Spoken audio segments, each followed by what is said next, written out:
다윗이 솔로몬에게 유언을 남기고 하나님의 부르심을 받았습니다.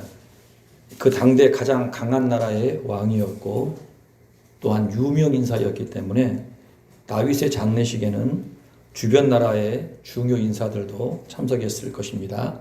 국제적인 규모의 아마 행사였을 것입니다. 솔로몬 주관 안에 진행되는 그런 장례식이었기 때문에 온 백성은 물론이고 국내외의 주요 인사들 그리고 아도니아와 그를 따르는 왕자들 추종자들도 참석했을 것입니다. 이제 장례식 이후에 펼쳐질 이스라엘의 진행과 또 솔로몬의 대응에 귀추가 주목이 되는 상황입니다. 우리 함께 13절 같이 읽어볼까요? 학기세 아들 아도니아가 솔로몬의 어머니 밧세바에게 나온지라. 밧세바가 이르되 내가 화평한 목적으로 왔느냐? 대답하되 화평한 목적이니이다. 장례 후에 얼마의 시간이 지났는지 알 수 없는데요. 어느 날 아도니아가 솔로몬 왕의 모친인 밧세바를 찾아왔습니다. 아도니아가 솔로몬 왕의 모친인 밧세바를 찾아온 것은요, 흔치 않는 일입니다. 왜 그렇습니까? 서로 불편한 사이입니다. 다윗의 후계자 자리를 놓고 물리적인 충돌은 일어나지 않았지만 거의 일어날 뻔했어요.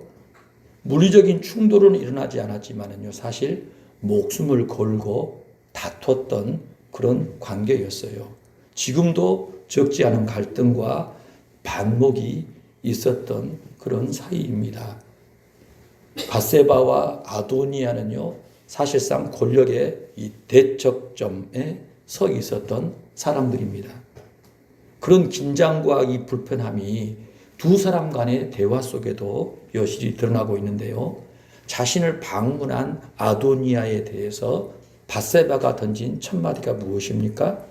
네가 화평한 목적으로 왔느냐입니다. 여러분, 누가 찾아오면은 어지간하면 뭐라고 묻습니까? 잘 왔다. 잘 지냈냐? 오랜만이다. 반갑다. 그런 인사를 할 법하지 않아요? 그런데요, 밧세바는 직설적으로 네가 화평한 목적으로 왔냐? 그렇게 묻고 있어요. 이 말에서 우리가 뭘 알 수 있습니까? 밧세바는 아도니아를 몹시 경계하고 있다는 것입니다. 그렇죠? 왠지 이 불편하고 불안한 그러한 모습을 보이고 있는 거예요. 그만큼 아도니아를 경계하고 있습니다. 자, 밧세바의 질문에 아도니아는 뭐라고 답합니까? 화평한 목적의 방문이다. 그렇게 대답을 했어요. 자, 우리 함께 14절부터 16절까지 읽어보겠습니다. 또 이르되 내가 말씀드릴 일이 있나이다. 밧세바가 이르되 말하라. 그가 이르되 당신도 아시거니와 이 왕위는 내 것이었고 온 이스라엘은 다 얼굴을 내게로 향하여 왕으로 삼으라 하였는데 그 왕권이 돌아가 내 아우의 것이 되었음은 여호와께로 말미암음이니이다. 이제 내가 한 가지 소원을 당신에게 구하오니 내 청을 거절하지 마옵소서. 밧세바가 이르되 말하라. 아도니아는 밧세바에게 청이 있어서 방문한 것입니다. 그런데 그 청을 말하기 전에 아도니아가 하는 말이 과간이에요. 뭐라고 합니까? 솔로몬의 왕위는 내 것이었다. 온 이스라엘이 자신을 왕 삼으려 했다. 그런데 하나님이 솔로몬을 왕을 삼아 버리셨다. 하나님만 아니면 왕위는 내 것이었다라는 주장입니다. 서열상으로 보나 백성의 지지로 보나 왕위는 자기 것이었는데 하나님이 솔로몬을 왕으로 세워버렸다라는 그런 주장입니다. 여러분, 과연 그렇습니까?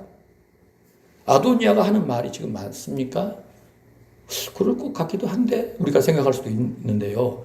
여러분, 먼저 알아야 될 것이 무엇입니까? 이스라엘의 왕은 누가 세우시는 거예요? 하나님이 세우시는 겁니다. 다윗이 세우는 게 아니고 백성이 세우는 게 아니에요. 이스라엘 왕은 하나님이 세우시는 겁니다.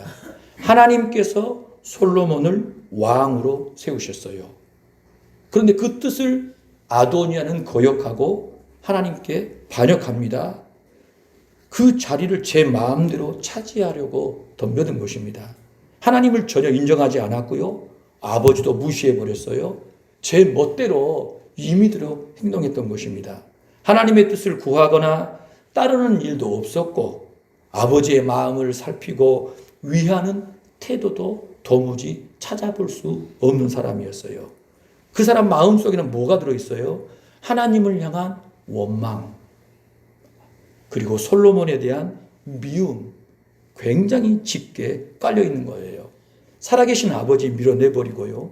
솔로몬과 그를 따르는 사람들 전부 죽여서 왕좌에 앉으려 한 죄에 대해서는 일절도 회개하는 법이 없습니다.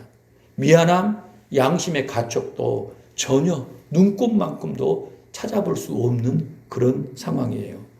여러분, 그렇게 죄를 짓고도요, 제단불 붙잡고 살려달라고 애걸복걸하지 않습니까? 그랬더니 솔로몬이 살려줬어요. 그런데 고마워하는 마음이 있습니까? 없습니까? 없어요. 언제 그랬냐는 듯이 자기가 왕이었는데 억울하게 뺏겠다, 그러한 의식이 그의 마음속에 또아리를 틀고 있었던 것입니다. 여러분, 어떤 사람입니까? 예? 굉장히 잘나고 똑똑한 사람이에요. 그렇게 잘난 사람이 없는 사람이 사실 아도니아입니다. 좋은 환경 속에 좋은 것 먹고 좋은 것 입고 좋은 것 배우면서 아주 누리며 살았던 사람이에요. 그런데 여러분, 그 면면을 가만히 들여다보면요, 다윗의 아들이다 말하기가 도무지 부끄럽기 짝이 없는 그런 인물이었던 것입니다. 여러분, 그런데요, 아도니아가요, 왕의 어머니 앞에서 이렇게 후한무치의 말을 하고 있는, 여러분, 그 상황을 볼 때요, 뭘 엿볼 수가 있는 거예요? 이 사람의 뒷배가 생각보다 든든하다라는 판단을 해볼 수 있는 거예요. 그러지 않습니까? 왕의 어머니를 앞에 두고 이 자리가 내 자리였다, 다 나를 세워 왕 삼으려 했다, 하나님만 아니었으면 나 왕 됐다라는 소리를 거리낌 없이 뱉을 수 있다라고 하는 것은요, 이 사람 일개 개인의 능력이 아니라 이미 뭔가 뒷배가 짱짱하게 자리 잡고 있다라고 하는 것을 우리가 생각해 볼 수 있는 거예요. 반역을 일으켜도 죽지 않고 살았어요. 따르는 사람들도 그대로 살아남았습니다. 그리고 이제는 불편한 아버지도 안 계셔요. 자기가 하고 싶은 대로 할 수 있겠다, 여러분, 그렇게 생각한 모양입니다. 아도니아의 위세가요, 아버지 돌아가신 이후에 더 좋아진 겁니다. 아버지 죽은 다음에 그 위세가 이제 점점 더 약화되는 것이 아니라 어찌 보면 더 좋아지고 더 커갔다라고 하는 것을 우리가 엿볼 수가 있는 거예요. 이 사실을 예루살렘에 사는 모든 사람들도 다 이미 파악했을 것입니다. 하물며 밧세바겠습니까, 여러분? 솔로몬이겠습니까? 밧세바, 솔로몬도 아도니아의 그 기세가 이제 감당하기 힘든 상태라고 하는 것을 느꼈을 법합니다. 왜 그런 거예요? 대제사장이 그의 오른팔입니다. 군사령관이 그의 왼팔인 거예요. 예, 모든 걸 다 장악하고 있는 거예요. 왕은 솔로몬이지만 진짜 실세는 누구라는 거예요? 아도니아라는 것입니다. 이제 다윗이 죽었기 때문에 언제든지 그가 무슨 일을 해도 될 만한 그런 상황이 된 것입니다. 여러분, 사람은요, 여간해서는 안 바뀝니다. 바뀐 것 같다가도 조금 지나면은요, 제자리로 돌아가기가 일수인 것이 사람입니다. 자신과 타인, 세상과 삶에 대한 이해가, 야, 어쩌면 저러냐, 그렇게 생각이 들 정도로 지독히 자기중심적이고 이기적인 사람들이 우리 세상에는 굉장히 많습니다. 자기 잘못, 여러분, 덮거나 없애는 데는요, 그렇게 빨라요. 그리고 자기가 잘한 일에 대해서는 드러내고 부풀리고 미워하는 일에 대해서는요, 아주 능수능란한 사람들이 굉장히 많습니다. 그래서 이 사람들을 가만히 보면은요, 무엇이든지 자기 입장, 자기 위주, 자기 본위로 생각을 하고 판단하고 행동합니다. 이런 분야에 있어서는요, 거의 동물적인 감각을 갖고 있는 사람들이 있어요. 지독하게 자기중심적이어서 여러분, 자기가 잘못되는 꼴, 자기가 상처를 입거나 손해보는 꼴을 못 보는 사람들이 있다는 겁니다. 여러분, 바로 아도니아가 꼭 그와 같은 사람이었어요. 은혜의 왕국의 최정점에 있는 그 대단한 다윗의 맏아들과 같은 위치에 있음에도 불구하고, 아버지 쏙 빼닮은 아들임에도 불구하고 그의 속은요, 아버지와 전혀 반대되는 모습으로 살아가고 있었던 것입니다. 여러분, 아도니아가 내놓는 청이 무엇입니까? 우리 함께 17절을 읽어보겠습니다. 그가 이르되 청하건대 솔로몬 왕에게 말씀하여 그가 수냄 여자 아비삭을 내게 주어 아내를 삼게 하소서. 왕이 당신의 청을 거절하지 아니하리이다. 아도니아가 내놓은 청이 뭡니까? 수냄 여자 아비삭을 아내로 삼게 해달라. 아내로 삼고 싶으니까 누구에게 얘기해 달라는 거예요? 솔로몬 왕에게 얘기해 달라는 것입니다. 자기가 마음에 드는 여자가 생겼던가 봐요. 너무 마음에 들어요. 그래서 이 여자 아내로 삼고 싶은데, 여러분, 솔로몬 왕에게 잘 말해달라고 청을 한 겁니다. 아니, 또 자기가 결혼하려면은 자기가 그 아가씨 만나가지고, 여자 만나가지고, 교제하고 부모 허락받고 결혼하면 되잖아요. 그런데 왜 굳이 솔로몬 왕에게 얘기를 해달라는 겁니까? 이해가 되지 않지 않습니까? 그냥 자기 알아서 하면 될 것인데 왜 왕까지 얘기를 하면서 결혼을 시켜달라는 거예요? 그 이유는요, 바로 아도니아가 아내로 삼고자 하는 이 여자가 특별한 여자이기 때문이에요. 여러분, 어떤 여자입니까? 예, 1장으로 가보겠어요. 1장으로 한번 가보세요. 자, 1장 1절부터 4절 같이 한번 읽어봅시다. 다윗 왕이 나이가 많아 늙으니 이불을 덮어도 따뜻하지 아니한지라. 그의 시종들이 왕께 아뢰되 우리 주 왕을 위하여 젊은 처녀 하나를 구하여 그로 왕을 받들어 모시게 하고 왕의 품에 누워 우리 주 왕으로 따뜻하시게 하리이다 하고, 이스라엘 사방 영토 내에 아리따운 처녀를 구하던 중 수냄 여자 아비삭을 얻어 왕께 데려왔으니 이 처녀는 심히 아름다워 그가 왕을 받들어 시중 들었으나 왕이 잠자리는 같이 하지 아니하였더라. 아멘. 수냄 여자 아비삭은요, 다윗 왕의 여인이었습니다.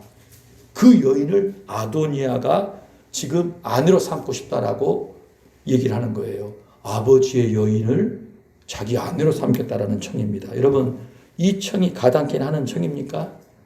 요구할 만한 청이에요? 요구해서는 안 되는 청이에요? 안 되죠. 대단히 악하고 무리한, 여러분, 사실 청이 아니겠어요? 누가 들어도 화들짝 놀랄 만한 그러한 청입니다. 아버지 능멸하고 욕되게 하는 폐륜적인 망언이고 망동입니다. 아버지 살아계실 때도 불효막심했지 않습니까? 그러더니 이제 돌아가신 아버지를 심히 욕되게 하는 그러한 일을 지금 벌이고 있는 거예요. 도대체 아버지의 여자를 어떻게 자기 아내로 삼겠다는 생각을 하는지 궁금합니다. 그런데 여러분, 이 청에 대해서 여러분이 밧세바라면 뭐라고 얘기했을 것 같습니까? 안 된다. 무슨 말이냐? 니 지금 제정신이냐? 그랬을 법하잖아요. 자, 밧세바가 뭐라고 했는지 우리 함께 18절, 2장 18절 읽어보겠습니다. 밧세바가 이르되 좋다. 내가 너를 위하여 왕께 말하리라. 뭐라고 했다고요? 예, 좋다. 내가 너를 위하여 왕께 말하리라. 여기 보세요. 영어 성경에는요, 밧세바 replied. 밧세바가 대답했다. 뭐라고요? Very well, very well. I'll speak to the king for you. Very well. 그냥 well, good 이 정도가 아니라 very well. 뭔 말이에요? 아, 좋아. 굉장히 좋아라는 거예요. 이상하지요? 아니, 아버지의 여자를 아내로 삼겠다는데 very well 하는 거예요. 이상하단 말입니다. 야, 밧세바가 뭔 정신에 이렇게 대답을 했을까? 좀 궁금하지 않습니까? 본문에는요, 기록이 나와 있잖아요. 왜 그랬는지. 그런데요, 우리가 생각해 볼 수 있는 부분들이 있어요. 아마도 밧세바는요, 아도니아가 내놓고 있는 이 청이 누구에게 유익하다고 생각했을까요? 솔로몬에게, 자기 아들한테. 자기 아들한테 유익할 것 같다고 생각을 한 겁니다. 솔로몬의 이 왕위를 안정시킬 수 있는 기회가 되겠다라고 판단했던 모양이에요. 아비삭만 아내로 만들어주면 더는 왕위에 미련을 갖지 않겠다라는 그러한 뜻으로 이해할 수도 있습니다. 야, 내가 이거 잘하면 아도니아가 이제는 솔로몬의 적이 아니라 협력자가 될 수도 있겠다라고 생각해 볼 수도 있어요. 그렇지요. 밧세바는요, 지금 누구 걱정밖에 없을까요? 솔로몬 걱정밖에 없어요. 다윗도 죽었는데 아도니아 이 권세는 커가고 있고 어떻게 하나. 그런데요, 그 고민하는 중에 청을 하는데 그 청을 잘 이용하면 될 것 같다는 생각을 했는가 봐요. 그래서 이것저것 따지지도 않고 Very well, I'll speak to the king for you. 널 위해 내가 왕에게 말해주마. 그렇게 답한 겁니다. 여러분, 자기 자식 위하는 일이면은요, 우리 한국 어머니들 어때요? 불불을 안 가려요. 물불을 안 가려요. 우리 그런 말 하지 않습니까? 내 배 아파서 낳은 내 자식 위하는 일이면 뭔 짓을 못하겠냐라고 하는 것이 우리 어머니들입니다. 밧세바도요, 지금 아들 위하는 마음에 지금 이 상황을 솔로몬에게 더없이 좋은 기회가 되겠다라고 판단했던 것입니다. 밧세바가 지금 이 아도니아의 청이 대단히 비윤리적이고 비도덕적이라는 것을 모르는 것입니까? 아닙니다. 알고 있어요.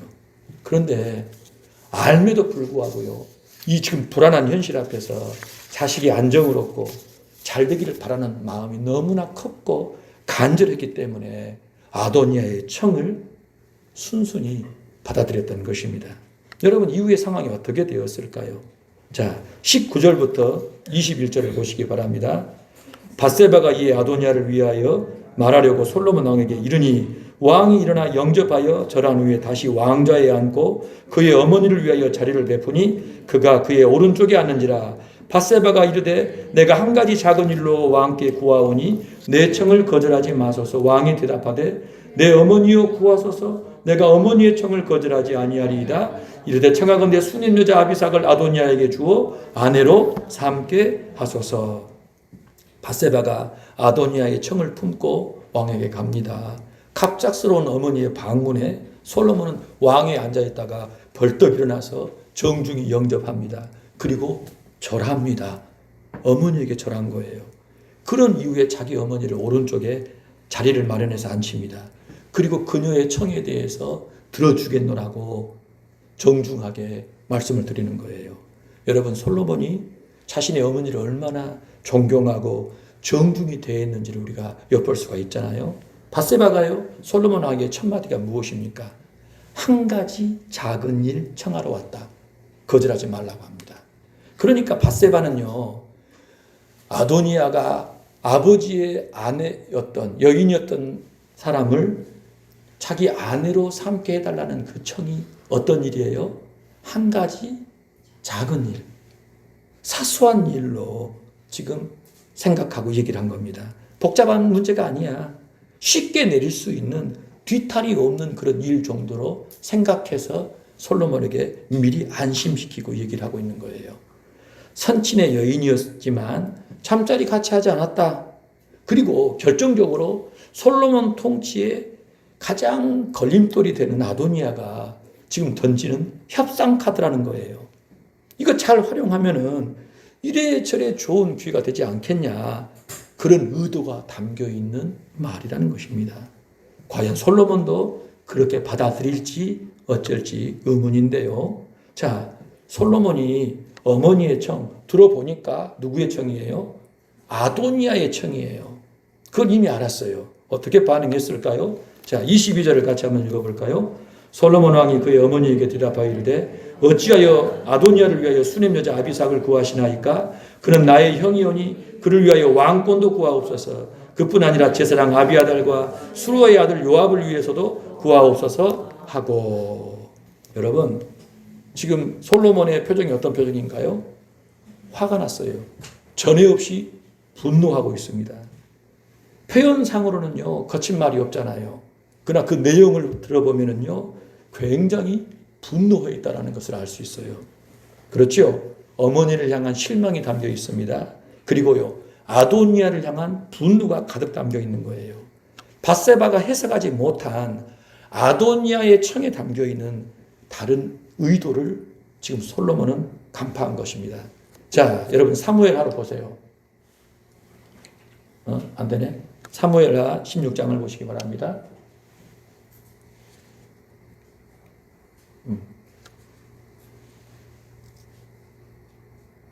네. 압살롬의 반란 사건 때 다윗의 최고의 지략가가 누구였는 거 아니야? 아히도벨입니다. 아히도벨. 이 사람이 압살롬 편에 가담하게 돼요. 다윗은 도망가 버렸습니다. 그랬더니 아히도벨이 압살롬에게 뭘 얘기합니까? 다윗이요, 왕궁을 지키기 위하여 후궁 10명을 남겨둔 거예요. 이 후궁들과 동침하라는 겁니다. 그렇게 되면 압살롬을 따르는 사람들이 다 뭘 알게 되는 거예요? 다윗과 압살롬이 적이 됐다. 원수가 됐다. 왕의 여인을 취하는 것은 내가 왕이다라는 얘기예요. 그와 같이라는 겁니다. 세상에서는 그렇게 진행이 되는데 지금 아히도벨은 압살롬에게 그렇게 하라는 거예요.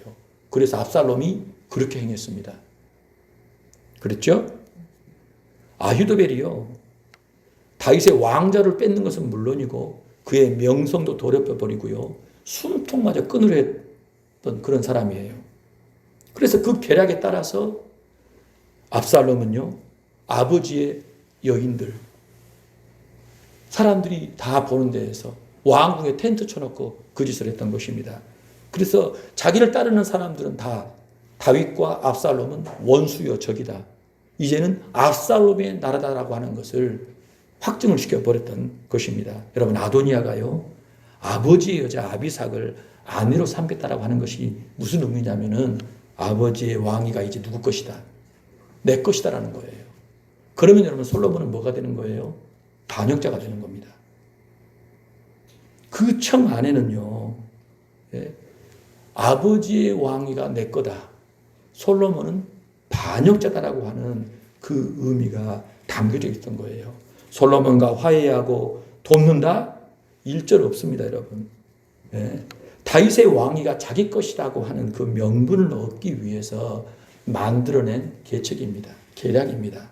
자기 머리로 했는지 아니면 다른 사람이 가담이 돼서 일을 벌였는지 알 수는 없는데 여러분, 굉장히 악랄하기 짝이 없는 그런 계략이 아닐 수 없어요. 여러분, 이 권력이라는 것이 이렇게 무서워요. 힘을 가지려고, 내가 힘을 얻기 위해서, 남의 것을 뺏기 위해서 여러분, 버릴 수 있는 사람의 이 악한 수들이 얼마나 지독한지 엿볼 수가 있습니다. 여러분, 솔로몬은요, 아도니아의 청에 담겨있던 그 의도를 아주 즉시 간파했어요. 아도니아의 움직임을요, 늘 살피고 있었어요. 어머니를 찾아와서 내놓는 그 청이라는 것이 무엇인지를 알았기 때문에요, 즉시 알아차렸어요. 은밀하게 준비하는 것 같더니만 이제는요, 왕자를 차지한 후에 사람들 앞에 내놓을 수 있는 그 명분을 만들려고 이 짓을 벌인다는 것도 알아챘던 것입니다. 아도니아의 사전에는요, 솔로몬과의 화해, 협조란 것은 애당초 없었습니다. 회개도 없었어요. 살기 위해 잠시 엎드렸을 뿐이고 이제 그 본색 그대로 드러내서 왕이 되려고 여러분 움직였고요. 악랄한 이 계략도 서슴지 않고 꾸몄던 것입니다. 여러분, 이 일에 제사장, 대제사장 아비아달과 군사령관 요압이 가담해서 적극적으로 협력했던 것입니다. 여러분, 이 사람들 다 뭐예요? 무슨 생각한 겁니까? 다윗 왕 죽었다. 이제 누가 우리를 막냐? 솔로몬은 모든 면에 있어서 이미 열세다, 우리보다. 이제 왕이 차지하는 건 시간 문제다. 우리 세상이다. 여러분, 충분히 그렇게 생각했을 법합니다. 그렇죠? 그래서 이제 아도니아가 밧세바에게 가가지고 아비삭을 내게 주시라 그 요청을 한 것은요, 신호예요, 신호. 이제 큰일을 치르겠다라는 것입니다. 바로 그 신호를 이제 보여준 것이 아닌가 우리가 생각해 볼 수 있는 거예요. 솔로몬은요, 이 아도니아의 청이 어떤 의도로 지금 나온 것인지를요, 알아차렸던 거예요. 그래서 그 부분에 대해서 지금 화를 내고 있는 것입니다. 어머니에게 왜 화를 내고 있어요? 거절해야 될 건데 거절하지 않았던 거예요. 한 가지 작은 일이다라고 치부하면서 그 청을 듣고 와가지고 얘기하고 있던 그 어머니의 그 모습에 대하여 대단히 실망했던 겁니다. 죽어 마땅한데 살려준 것도 모르고 하나님과 아버지 욕되게 하고 이제 자기 어머니까지 속이고 나라를 대놓고 흔들려 차지하려고 하는 이 아도니아 일당에 대해서는요, 심히 분노하게 된 겁니다. 그래서 이 기고만장함을 보고요, 사실 솔로몬은요, 치를 떨고 있는 거예요. 여러분, 솔로몬이 어떻게 대처했을까요? 23절부터 25절 같이 한번 읽어볼까요? 여호와를 두고 맹세하여 이르되 아도니아가 이런 일을 하였은즉 그의 생명을 잃지 아니하면 하나님은 내게 벌 위에 벌을 내리심이 마땅하니이다. 그러므로 이제 나를 세워 내 아버지 다윗의 왕위에 오르게 하시고 허락하신 말씀대로 나를 위하여 집을 세우신 여호와께서 살아계심을 두고 맹세하노니 아도니아는 오늘 죽임을 당하리라 하고 여호야다의 아들 브나야를 보내어 그가 아도니아를 쳐서 죽였더라. 예, 솔로몬이 더는 참지 않고 칼을 빼들었습니다. 그 청에 담긴 불순하기 짝이 없는 악랄한 의도를 정확히 꿰뚫고 그를 살려두면 하나님께 큰 죄를 짓는 일이다 공개적으로 밝히고 쳐버려버린 것입니다. 아버지 다윗과 자신을 왕위에 세우신 하나님께 맹세하고 브나야를 보내서 아도니아를 죽였습니다.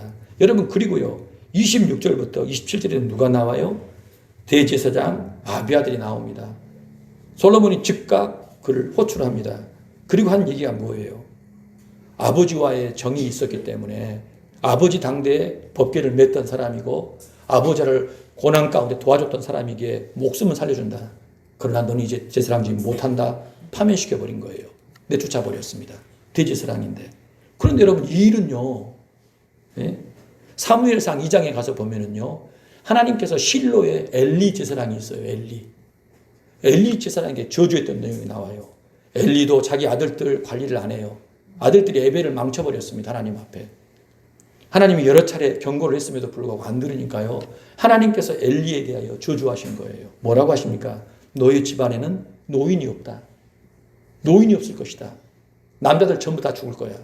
그리고 나중에 살아남은 애들은요, 어떻게 하냐면은 저에게 자리 하나만 주세요. 성전에서 섬길 수 있는 자리 하나만 주세요라고, 예, 그렇게 구걸하는 신세가 될 것이다라고 하나님께서 저주하신 거예요. 그 성취로 대제사장 아비아달이 파면당하여 내쫓김 당했다는 거예요.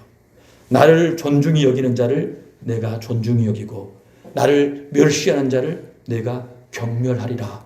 그 말씀을 엘리의 집안에 그대로 성취시켰다는 사실입니다. 자, 그리고 여러분 28절부터 35절 댁에 가시면 한번 읽어보시기 바랍니다. 누구에 대한 이야기입니까? 군사령관 요압에 대한 이야기예요.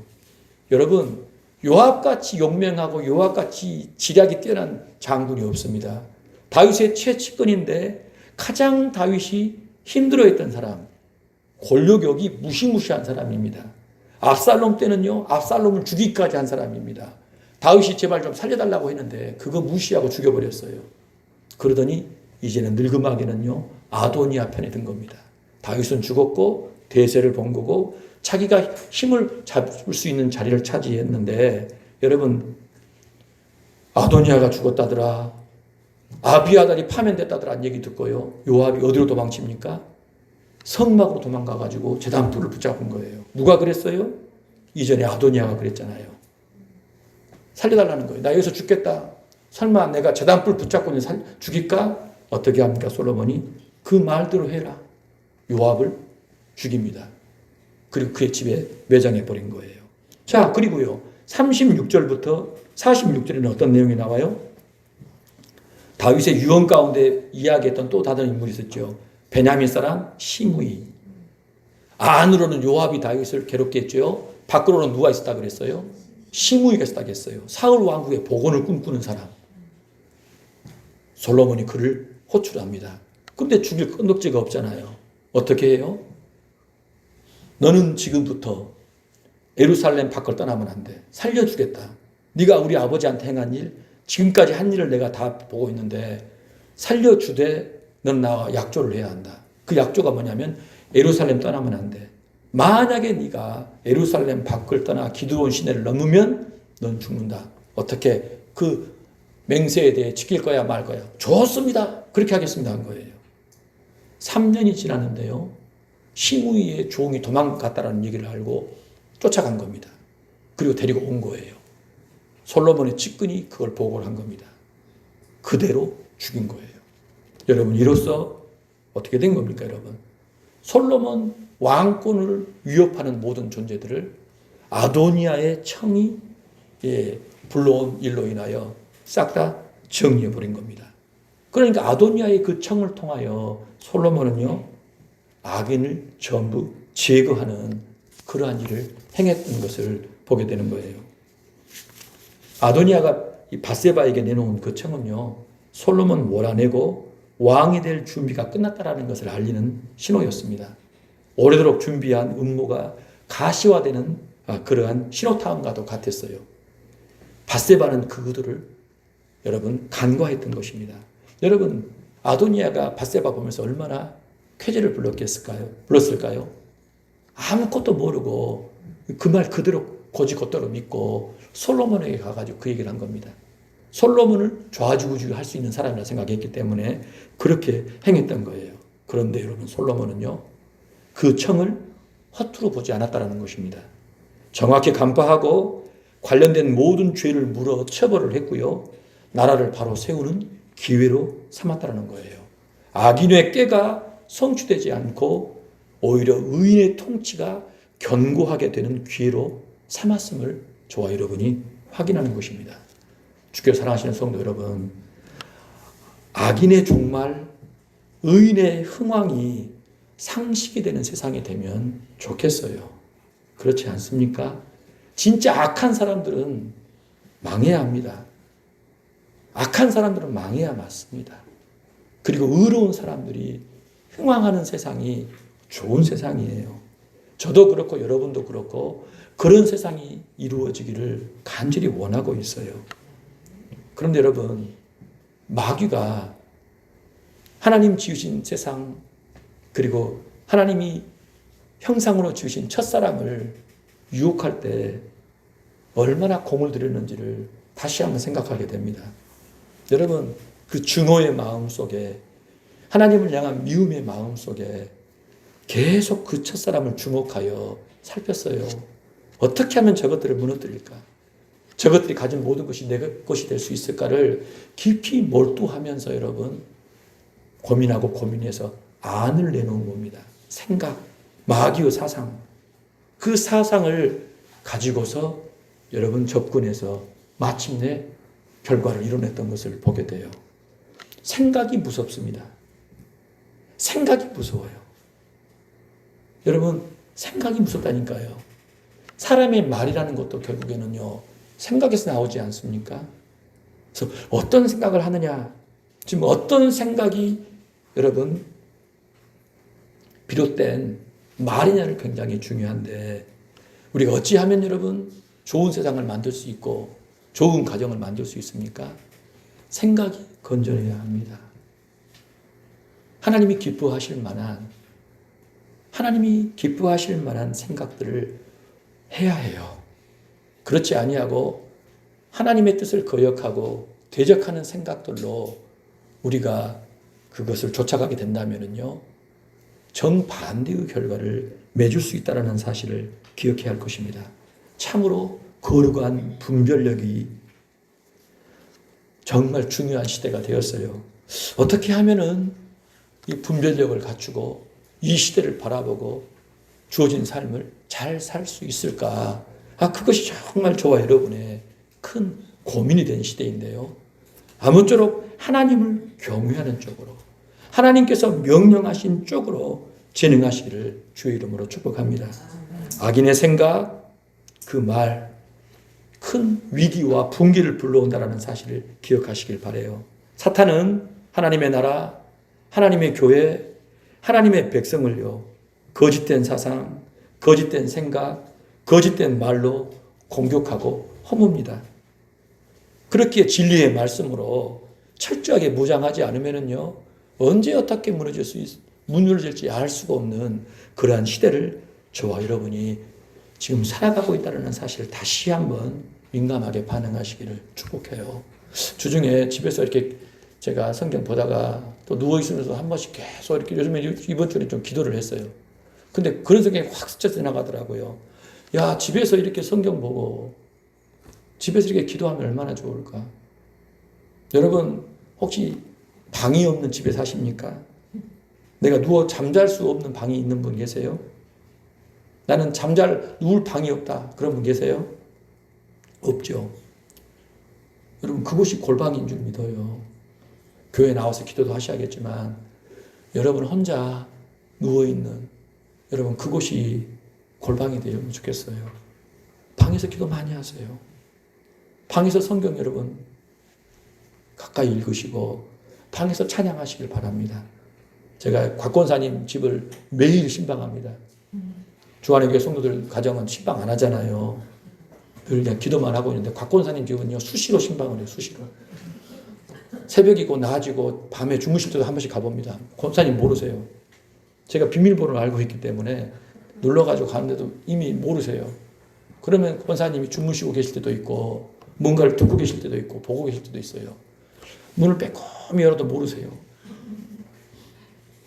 그럼 제가 조용히 기도하고 다시 오는데요.